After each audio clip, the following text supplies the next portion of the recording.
लोकसभा चुनाव 2024 के लिए बीजेपी पूरी तरह से मैदान में है और इस बार 400 पार का नारा लगातार बीजेपी की तरफ से दिया जा रहा है। राजधानी दिल्ली की बात करें तो राजधानी दिल्ली की 7 सीटों पर बीजेपी जीत का दम भर रही है। खास बातचीत के लिए मेरे साथ पूर्वी दिल्ली से बीजेपी उम्मीदवार हर्ष मल्होत्रा मौजूद हैं। पहले तो बहुत बहुत स्वागत है आपका। पहला ही सवाल ये कि कैसे तैयारी चल रही है सर आपकी? पूर्वी दिल्ली से आप हैं, क्या कुछ ऐसे मुद्दे हैं वहाँ के, किस तरीके की तैयारी, क्योंकि 25 मई बहुत करीब है। तैयारी बहुत अच्छी चल रही है। पिछले 10 वर्षों में आदरणीय मोदी जी ने जो जन कल्याण के काम किए हैं, विशेष तौर से पूर्वी दिल्ली में भी उन्होंने अपनी छाप छोड़ी है।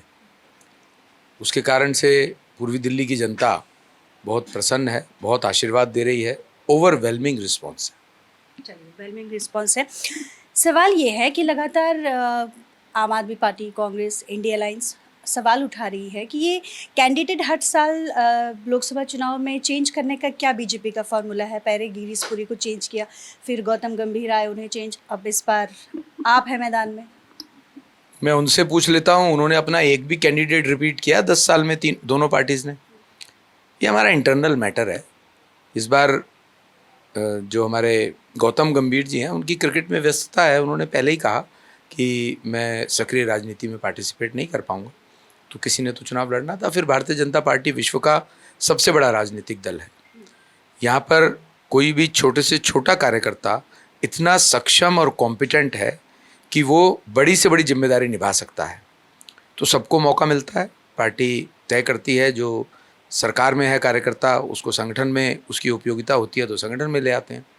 संगठन के कार्यकर्ता को सरकार में लाना होता है तो पार्टी तय करती है। आज आप बांग्ला साहब पहुँचे, यहाँ पर आपने माथा टेका। आपका ये संसदीय क्षेत्र भी नहीं है, तो क्या खास कोई स्पेशल आपकी विश है जिसको लेकर आप यहाँ पहुँचे हैं? हाँ, मेरी विश है। मैं साढ़े पंजाबी च कहते हैं सरबत दा भला। मैं सरबत दे भले दी कामना लिए इत्थे आया, पर मैं पहली बार नहीं आया। मैं बचपन तो इत्थे आना। मेरी माँ, मैं अपनी मदर दे नाल इत्थे लगातार आना, जस्ट दर्शन करने के लिए आया। अब हम गाज़ीपुर की बात करते हैं। गाज़ीपुर का जो ढेर है, पहाड़, चट्टान, उसको लेकर 2014 में भी कहा गया जी हम इसे साफ करेंगे, 2019 में भी। अभी ये भी बताइए ना, किसने कहा? केजरीवाल जी ने, तात्कालीन उस समय का जो था, पर मौजूदा आप हैं यहाँ पर, तो इसके लिए क्या कुछ काम हो रहा है? क्योंकि बहुत ज़्यादा अब उसके लिए समस्याएं लोगों को झेलनी पड़ रही है। देखिए, प्रश्न केजरीवाल जी से पूछना चाहिए क्योंकि कहा उन्होंने है, पर मैं इसकी बात का खुलासा करता हूँ। ये काम दिल्ली की सरकार को, प्राइमरी जिम्मेदारी उनकी है, साथ में निगम की भी है। ऐसे ही है, पहले दिल्ली की सरकार की है, क्योंकि जो आर्टिकल 243 ऑफ इंडियन कॉन्स्टिट्यूशन है वो क्लियर कट कहता है कि राज्य की सरकारों को अपने अंतर्गत आने वाली म्यूनिसिपैलिटीज़ को आर्थिक तौर पर पोषित करना पड़ेगा, जो कि 2013 फिर 15 के बाद से लगातार केजरीवाल की सरकार ने अपने अंतर्गत आने वाली तीनों निगमों का आर्थिक तौर पे गला घोटा। जो उनका ड्यू पैसा देना चाहिए था, ये पैसा कोई वो अपने घर से नहीं ला रहे हैं, दिल्ली की जनता का टैक्स का पैसा है जिसका हिस्सा निगम को देना होता है। मैं जब मेयर था, मैंने 13,000 करोड़ के लिए, पूर्वी दिल्ली के 13,000 करोड़ के लिए धरने प्रदर्शन करें। अगला सवाल यही था मेरा, क्योंकि आप भी मैं नहीं, आप सोचिए, कॉन्स्टिट्यूशनल पद होने के बावजूद हमें धरने प्रदर्शन करने पड़े, फिर कोर्ट जाना पड़ा। अभी करीब 2.5-3 साल पहले हमारे पार्षद केजरीवाल साहब के घर के बाहर सर्दियों में सड़क पे दिन रात 13 दिन रुके, तब फिर कोर्ट में गए, कोर्ट से 1,000 करोड़ रुपए मिले। कहाँ 13,000 करोड़ और कहाँ कोर्ट से हमें 1,000 करोड़ रुपया मिलता है। बात रही गाजीपुर के लैंडफिल साइट के पहाड़ की, उन्होंने पैसा रोका, दिल्ली सरकार ने। वो पैसे से होने वाला काम है, वहाँ की प्लानिंग है हमारे पास। हमने जब ये NH-24 बन रहा था, उस समय भी वहाँ का कूड़ा NHAI से टेस्ट करवाने के बाद NH-24 के नीचे डलवाया था। ये लॉन्ग टर्म प्लानिंग्स होती हैं। और ये अब जब 1-1.25 साल पहले आम आदमी पार्टी की निगम में सरकार आई है, तब उन्होंने कहा था हम 1 साल में कर देंगे इसको। 1 साल 1.25 साल हो गया, वही एज़ यूजुअल उनकी बहानेबाजी चलती है, झूठ बोलते हैं, अपनी बात से पलटते हैं। अब कह रहे हैं 2 साल और लगेंगे। 2 साल बाद क्या कहेंगे वो अभी बता देता हूँ। फिर वो बढ़ाते हैं, अब 3 साल लगेंगे, क्योंकि उनको ना तो काम करना आता है, ना उनकी नीयत है काम करने की। इस कारण से ये समस्या ज्यों की तो हैं, लेकिन गौतम गंभीर जी ने एमपी लेड फंड से 20 टर्मोइल मशीन मंगा के इस पहाड़ को 17 मीटर डाउन किया है। जब 17 मीटर डाउन हो सकता है तो ये जीरो भी हो सकता है, उसके लिए काम करने की ज़रूरत है। मैं आपके माध्यम से उनके मंत्रियों से पूछता हूँ कि उनकी प्लानिंग क्या है, वो कर क्या रहे हैं। 1 साल में उन्होंने कूड़े का पहाड़ डाउन करने के लिए क्या किया? कुछ भी नहीं किया। तो वो इसलिए मुझे पक्का बताया कि अगले 2 साल में भी नहीं होना, उसके अगले 3 साल में भी नहीं होना। आम आदमी पार्टी के कैंडिडेट हैं कुलदीप कुमार जी, आपको वो क्या लगता है कि कॉम्पिटिटर के तौर पे देखते हैं आप, या फिर आपको लगता है कि ईजी है? क्योंकि कुलदीप जी का तो साफ तौर पे कहना है कि मुझे कोई भी कॉम्पिटिटर नज़र नहीं आता, बहुत स्मूथ है सब। वो वहाँ की जनता की बातों का जवाब नहीं दे पा रहे हैं। वो कोंडली से विधायक हैं। केजरीवाल साहब ने 2015 में 500 स्कूल, 20 कॉलेजेस और 20 हॉस्पिटल का वायदा किया था। तो उस हिसाब से कोंडली के हिस्से में 7 स्कूल आते हैं। हमारी पूर्वी में एक कॉलेज आता है, एक बड़ा हॉस्पिटल आता है। उनकी जनता उनसे पूछ रही है, पीने का पानी आप साफ नहीं दे पा रहे हैं विधायक साहब, और एक भी स्कूल नहीं बना है, एक भी कॉलेज नहीं बना, एक भी हॉस्पिटल नहीं बना है। तो पहले उसका जवाब दे दें, तो मुझे लगता है कि वो इस बार कोंडली से भी हारेंगे। एक सवाल और है मेरा, जिस तरीके से आप देख रहे हैं कि दिल्ली की बात करें या फिर हम पूरे ऑल ओवर इंडिया की बात करें, तो इंडिया अलायंस और कांग्रेस के बीच में तालमेल ठीक सा नहीं चल रहा है। दिल्ली की में भी अभी अरविंदर लवली जी ने जो है अपने पद से इस्तीफा दिया, बीजेपी में शामिल हो गए। तो आपको क्या लगता है कि ये इंडिया अलायंस के बीच की जो कलह है, उसका फ़ायदा बीजेपी को मिलने वाला है इस लोकसभा चुनाव में?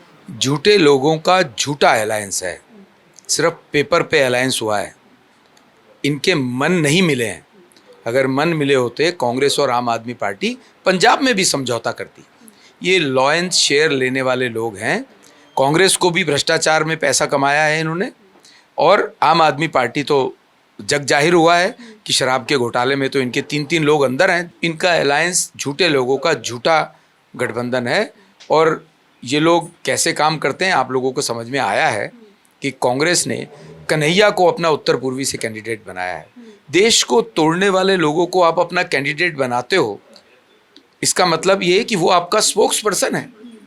वो जो कुछ भी कहेगा आपकी जिम्मेदारी है। तो देश को तोड़ने वाले लोगों का साथ दे रहे हैं। देश के तोड़ने वाले लोगों के साथ आम आदमी पार्टी है, कांग्रेस का तो अपना कैंडिडेट ही है। तो मैं नहीं समझता कि कोई कंपटीशन है। तो क्या लगता है इस बार भी जिस तरीके से बीजेपी अपना दमखम देश के साथ साथ दिल्ली की 7 सीटों पर बनाने वाली है? दिल्ली की जनता के आशीर्वाद से दिल्ली में 7 सीटों पर कमल खिलेगा, और देश की जनता के आशीर्वाद और प्रेम से 400 पार एनडीए, और आदरणीय नरेंद्र मोदी जी देश के प्रधानमंत्री होंगे तीसरी बार। एक आखिरी सवाल ये कि पूर्वी दिल्ली पॉपुलेशन कहो या फिर अलग अलग तरीके के वहाँ पे लोग रहते हैं, मतलब कास्टिज़म के हिसाब से, जाति गणना के हिसाब से, तो वहाँ पे जो समस्याएं हैं, पानी की सबसे प्रमुख समस्या है, यातायात की समस्या है, जाम की प्रॉब्लम रहती है, इसको लेकर आपका आगे का क्या कदम होगा? पीने के पानी साफ देने की जिम्मेदारी दिल्ली की सरकार की है। वो हाथ खड़ा कर दें, मना कर दें, हम व्यवस्था करेंगे। जहाँ तक बात है जाम की, तो मोदी जी ने NH-24 उन्होंने शिलान्यास किया और उन्होंने ही उद्घाटन किया। निज़ामुद्दीन से गाजीपुर तक आज 7 मिनट लगते हैं, पहले 35-40 मिनट लगते थे।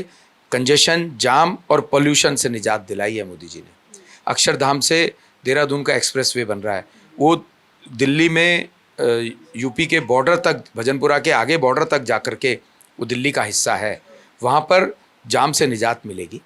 इसी तरह से इससे संबंधित जहाँ पर भी कंजेशन या जाम की समस्या है, वहाँ पे अगर फ्लाईओवर है तो फ्लाईओवर बनाएंगे, ज़रूरत होगी तो सबवे बनना है तो सबवे बनाएंगे। हम मोदी सरकार ने जैसे धौला कुआं को रेड लाइट फ्री किया है, ऐसे बहुत स्थानों पर द्वारका एक्सप्रेसवे का भी लोकार्पण उन्होंने कर दिया है। केंद्र सरकार, क्योंकि दिल्ली की राज्य सरकार, केजरीवाल की सरकार दिल्ली में काम करने को तैयार नहीं है। उनके पास ना नीति है, ना नीयत है, ना नेता है। पर हमारे पास आदरणीय मोदी जी के नेतृत्व में हम पूर्वी दिल्ली का और विकास करेंगे। चलिए, पूर्वी दिल्ली का बहुत ज़्यादा विकास होगा। बहुत बहुत शुक्रिया आप बातचीत के लिए। तो हर्ष मल्होत्रा हमारे साथ थे, वो कह रहे हैं कि तमाम जो बेसिक मुद्दे हैं उन पर काम किया जाएगा, उनको उठाया जाएगा और पूर्वी दिल्ली की जो लोकसभा सीट है वहाँ से भी वो भारी बहुमत के साथ जीत हासिल करेंगे। कैमरामैन अनिल के साथ नीतू गौरकिला, नवोदय टाइम्स, पंजाब केसरी।